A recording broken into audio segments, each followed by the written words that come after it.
안녕하세요. 미카엘택시 미카엘입니다. 네, 밤새 소상공인 방역지원금 300만원이 결정이 되었습니다.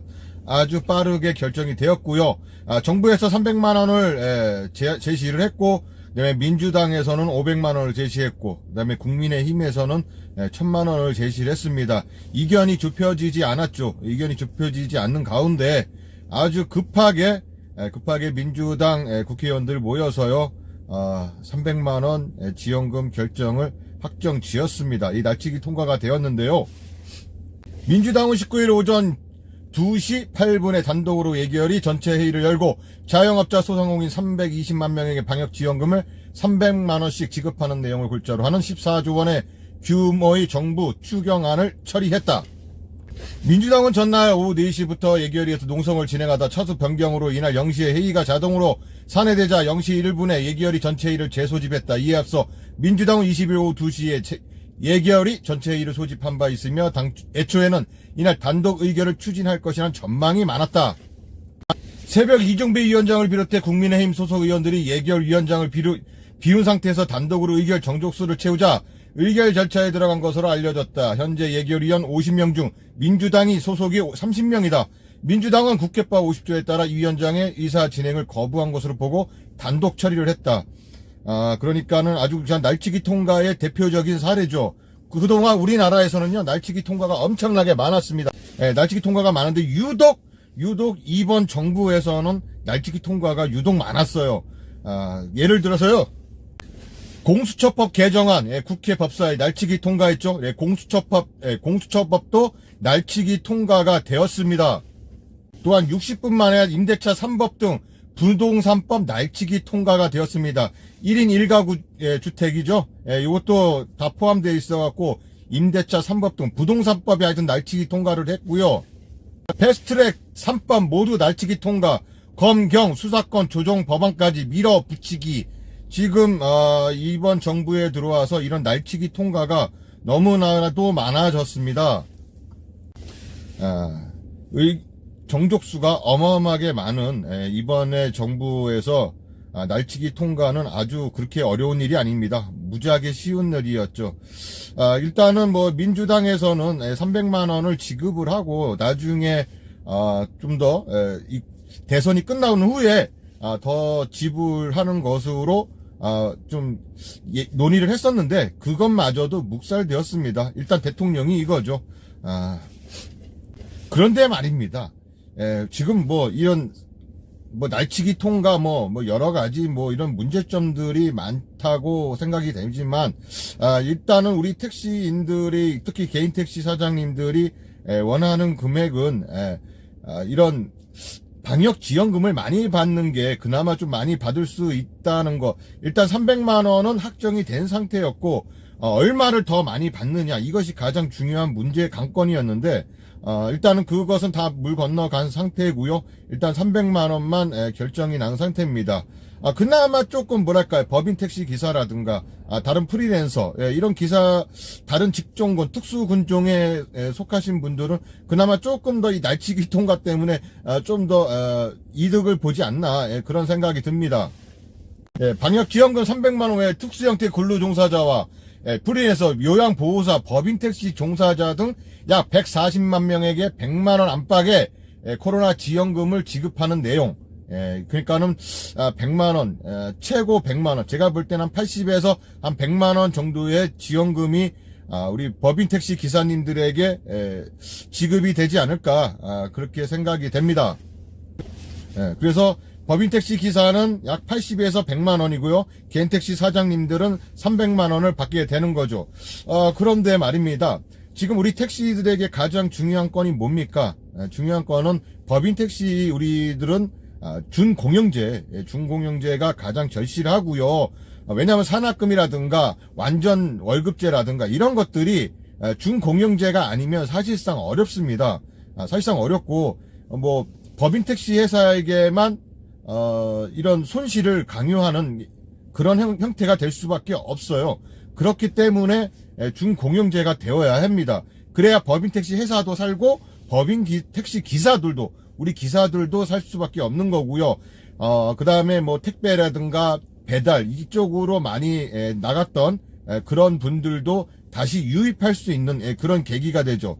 그런데 이 중공영제가 이번 일만 문제가 터진 것이 아니라 예전부터 이 중공영제는 말이 있었습니다. 이명박 대통령 때도 있었고요. 그런데 말입니다.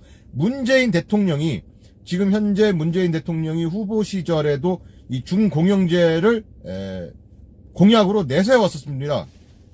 택시 대중교통법은 문의 대선 공약, 이렇게 문재인 대통령의 대선 공약이었습니다. 오늘 택시 노동자들이 많이 오셨다. 택시를 대중교통으로 법제하겠다. 새누리당이 지난 대선 때 공약으로 내세우고도 지키지 않았는데 우리 민주통합당은 당론으로 정했다. 이미 법안도 제출했다.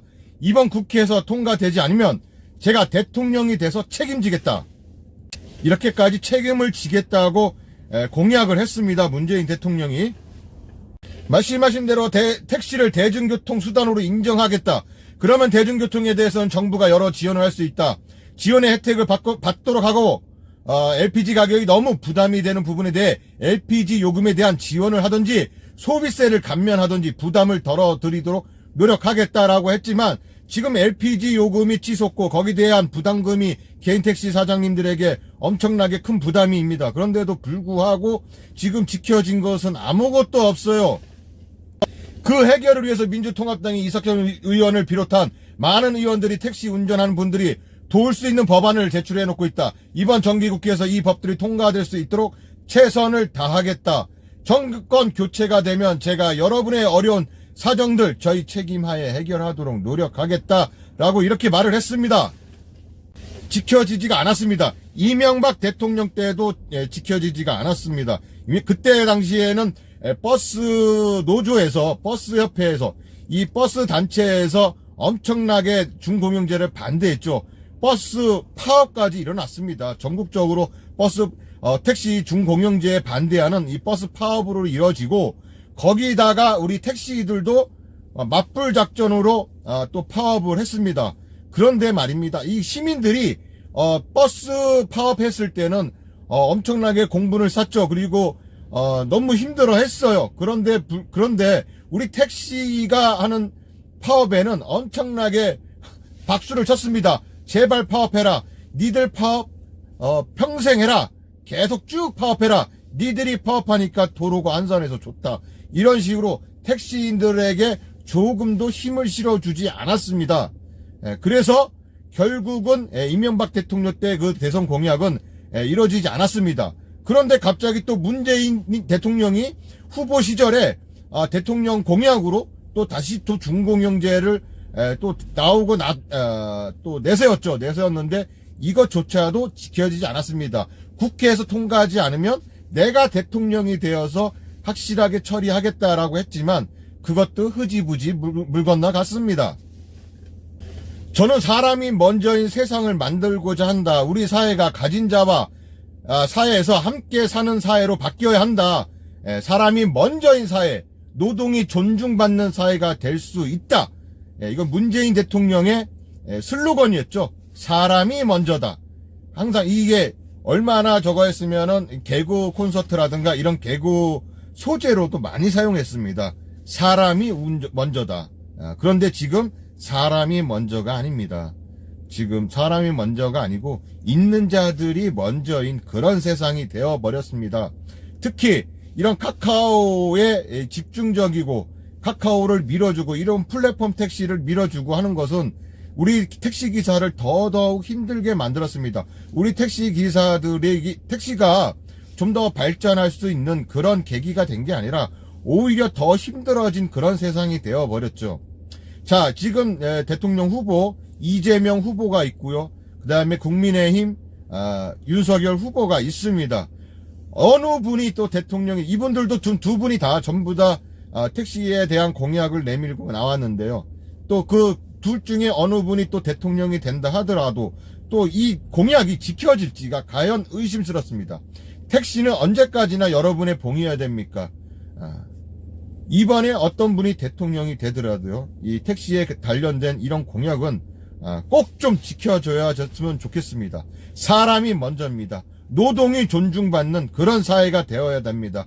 문재인 후보가 대통령 후보 시절에 했던 말, 사람이 먼저고 노동이 존중받아야 받는 그런 사회가 되어야 한다는 그 말이 앞으로도 실천이 되었으면 좋겠고요. 이재명 후보가 대통령이 됐든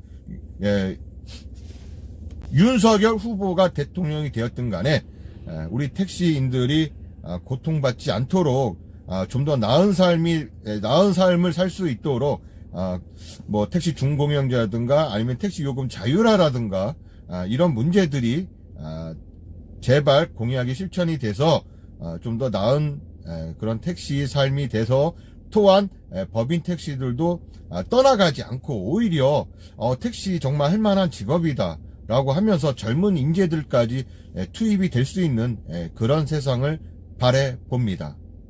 이상 미카엘택시 미카엘이었습니다. 끝까지 시청해 주셔서 감사합니다. 오늘도 안전운전 하시고요. 대박나는 하루 되세요. 감사합니다.